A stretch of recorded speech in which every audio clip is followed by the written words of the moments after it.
water. Hindi, para sa kapitbahay ko kaya ako sila pinagluto. Siyempre kakain ako nito. Ano? Rola, naka-ready naman yung ano niya, yung maintenance ba o yung ano, tungkod? Alam niyo, minsan wala naman sa social media yung mga bashers. Orange na siya. Ito talaga yung goal natin, maging orange. Orange beef. Kain na tayo. Dali lang ha. Baka hindi kita matansya. Kailangan luto na yan. Kailangan luto na yan. Well, nasigay ko na si MC. Bakit kakain mo sa pagalisin niya? Kumain siya ng dilata. Ba't ako magpamadali sa kanya? O, bilisan na natin to. Hello there mga katets and welcome back to my YouTube channel. Yay! I'm going to make another cooking vlog. Gagawa po tayo today ng napakasarap Adrian beef caldereta. Yes, you heard it right. Baka po, tama. Baka pwede na ako makakain kasi may maintenance na binigay sa amin. Nakakatawa. Si Kuya Maloy. Kuya Maloy, shoutout kay Kuya Maloy for our gouty for uric acid. Sabi ni Kuya Archie. So gagawa tayo ngayon. Of course, syempre kasama ko may ever. Waka naman siya may... Ay mga katet! It's my first time to try to cook itong beef caldereta. Pero baka mukha na ako madali. So, halika na. Simulan na natin. Let's go. The baka pressure cooked already. Malambot na po ito. Ito yung kamto at saka anong parte ito, Ate Ann? Kamto. Kamto mama. Ito yung pinagpakuluan na may flavor na po yan, yung beef broth natin. Ito lang, basic lang actually ingredients niya. Meron tayong butter, syempre with cheese. Ang importante sa lahat, bawang at ang sibuyas. Sinabi sa akin, sibuyas is isa sa mga nagpapalasa at saka nagpapalapot ng sauce. Okay, so bell pepper. We wanted a little spicy. May siling labuyo. We have beef bouillon, carrots, potatoes, of course, the salt and pepper. Hindi pwede mawala ang reno, ang liver spread. Some chili flakes. We have tomato paste, tomato sauce, pickles, yun. Yung kaldereta namin, kasi iba gumagamit ng gata. Pero request ni MC, pag-kaldereta naman kayo, pero ayoko ng may gata. Yung masarap lang, basta walang gata. So, simulan na natin siya. Eh, hinihika ako. Sasangkot siya na po natin. Yan! Dahil sinasabi ko sa inyo, I'm not stingy sa ingredients. Actually, kaya naman natin ginaganito to para mas malambot siya mamaya. Tsaka para sabi ng brother ko, kausap kanina sa phone, para mas may added color, para medyo may burn. Ganon. Tsaka bakit mahal ang kaldereta sa karinderya? Kasi bakit naman pwede mag-kaldereta ang dilis? Kaldereta ang sardinas. Now, after the potatoes, in goes the carrots. Sa lahat ng bumati ng kaarawan ko, maraming salamat po sa inyo. Shokban muna natin ito guys, para medyo lumambot siya ng very light. Kailangan luto na yan. Kailangan luto na yan. Well, nasigay ko na si MC. Bakit kakain mo sa pagalisin niya? Kumain siya ng dilata. Ba't ako magpamadali sa kanya? Alam mo, natakot ako sa kanya. Ang dami-dami pwede makain. Dapat itong bagong ulam. Kailangan mo makakain sa pagkagising. O, bilisan na natin to. So, I think this is okay na. Kasi konti na lang pa-mashed potato na to. Nilagay ko na rin yung pepper. So, we will put this aside. We will add oil. Add ko na to. Olive oil na pati siya. Tulog na natin ang aromatics.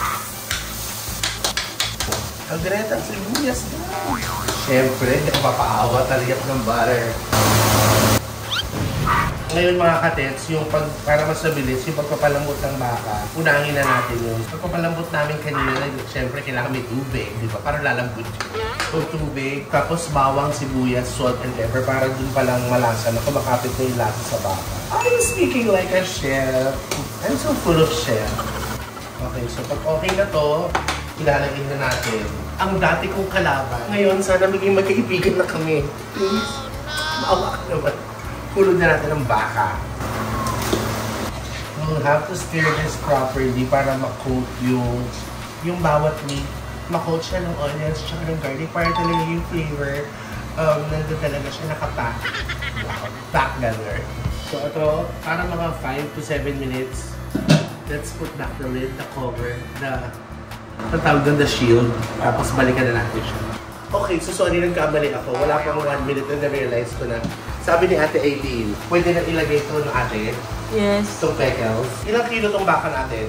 3. So magkano to? 1,107. Kung sabi ko sa'yo, kalakating gulit lang. Okay. Pagkalagay ng pickles, halo kasi iwala natin yung ano. Ayan. Ayan, luto na. Ang pera, si Papaloto. Ay, hindi pa. Ano yung luto mo? Breakfast. Ano yung breakfast? Finish MC. So pagkatapos ito, meron siya neto? Siyempre. Ang galing. Dala ka sa pub, gusto mo mag-cook off tayo. Diba, malambot na yung baka mo, Estetay. Tanda ka. Dahil yung baka ko malambot, dahil nag-pills to. Ewan ko dyan sa itlog mo. Or you put the ano. The what? Okay? According to my master chef.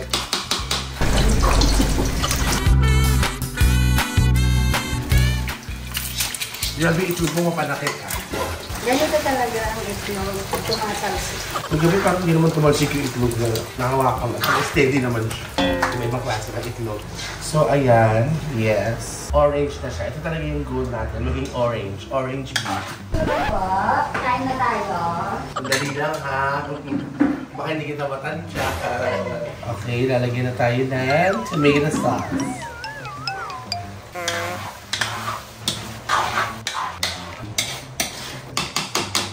Okay, pagkatapos na rin ka ng tomato paste, yung tomato sauce. Gusto ko lang muna ilagay itong cheese. Wala lang for a change. Kasi iba sinasabi, ano daw ate kapag? After, yung last na.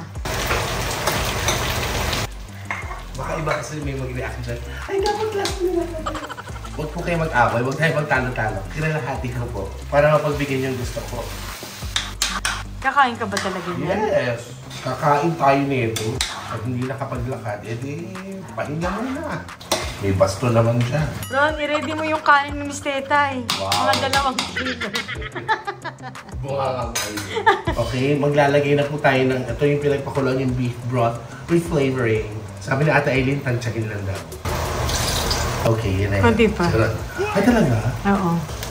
Yan. Akala ko marami. Ito ba nasa isip ko kaldereta ginagawa kung nilagang ba? Kaya nga. So maglalagay na tayo ng tinatawag ng lahat Reno, ng liver spread. Grabe combo yung mga bawal, no? Liver, beef. Pero kagaya nga na sinabi ni Kuya Maloy, matapang na kami ni Kuya Art. For now, Matalsikin mo kami. okay lang. Sige naman ako natatalsikan. Uy, Ron, sabi daw tayo kakain, sabi ni Miss Tetay. Kakain ka na? Nagutom na siya. Para magkaraman yung utak ko. Gutom na, Miss Tetay. Ang tagal mo daw. Pero parang matutuyot na, dagdagan mo ng water. Kain ka niyan, Miss Tetay? Hindi, parang sa kapitbahay ko kaya ako sila pinagluto. Siya may kakain ako ito. Ano? Ano naman na? Rola, naka-ready naman yung ano niya, yung maintenance ba o yung ano, tungkod?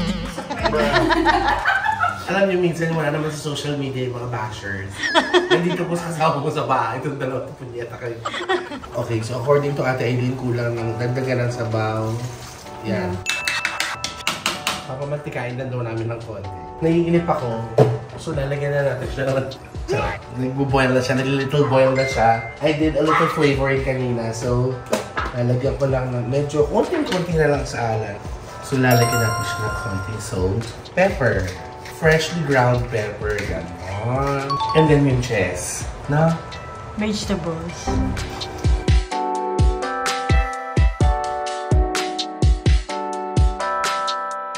I would like to call this the Divine Caldereta with a lot of help from Aileen from the Japanese School of Culinary. Hindi ko na nakudakan pero naglagay ako ng ano kanina, ng beef cubes just to add a little more of flavor. Nakakalang po, tateta yun. Because I believe everything you do, it will all be basta yun. If you cook with love, it will definitely taste really good. You think so, Aileen? Yes. 'Cause Everything, everything you do. I do it for you. Tapos papamantikaan na lang natin ito. Low fire lang. Yan.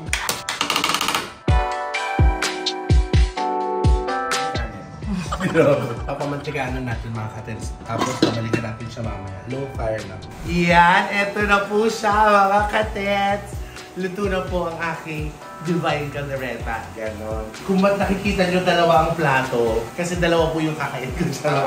Halika namin mga kasabay po akong kumain. Alam mo, na-miss ko siya sobra. Like, ang tagal na dahil mahilig siya mag-travel. Alam mo yun, mga fashion shows, Paris Fashion Week, lahat, show business. Guys, palakpakan nyo from Bex Friends, Miss O.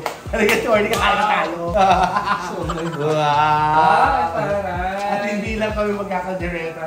For today's video, meron po kami itong pinakbit na Ilocano. Shout out kay Nanay, sa nanay ni Ate Orly. Nanay Nida. Nanay Nida, thank you so much. Alam niyo, favorite ko to kasi dati si Aling Penny gumagawa niya. Ba't naman bihis na bihis? Kasi ka mapupunta. Saan ka pupunta? Or- Pauwi ko lang. Aha, lunchtime ng Sunday, Sabado kagabi, saan ka nag-Sabado night? Sa birthday ng boyfriend ni Ton. Ano? May ibig! Wow, kaya pala pagod na pagod yung isa doon. Tsaka matapang ako ngayon, nagbabaka ako, girl. Hindi kasi, binigyan kami ni Kuya Maloy ng bagong item. Bagong gamot? Oo, ano siya, safe for gout, para maintenance na siya. Yung kanto kasi ito yung ginagamit na part ng beef for pares din. Alam mo, nagluto si Ate Orly. Nalaman ko na kung gawin. Talaga? Pwede ka? Wala nang bata. Pwede ka pang magsasawa ng pati. Pero hindi matabang.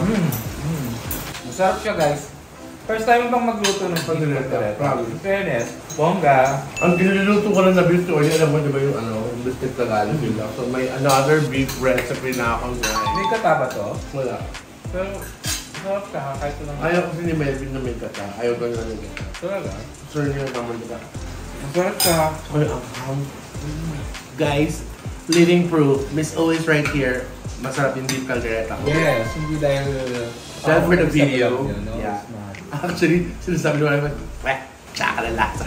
Hindi, alam naman nila yun, di ba? Pero alam nila yung, like yung last time niluto ko yung negra, paella negra, maputla talaga siya, promise. So guys, this is it. Our Sunday lunch. I'm gonna enjoy this with Miss O of Bex Friends. Subscribe na lang po kayo sa lahat ng channel ng Bex Friends para masaya. Abangan niyo po kami. Ang tabayanan niyo po kami sa marami po namin mga videos. Yes, guys. lalo na ngayon magpapasko. Yes. Advance Merry Christmas sa inyong lahat mga katet. A lot of cooking, a lot of eating, Party. shopping, partying. Yes. Oh my gosh. And a lot of... Oy, bilisan mo na dyan. Ano kasi ko matatapos? Bye mga ka-test. You were loving, carry everyday. Love, love, love.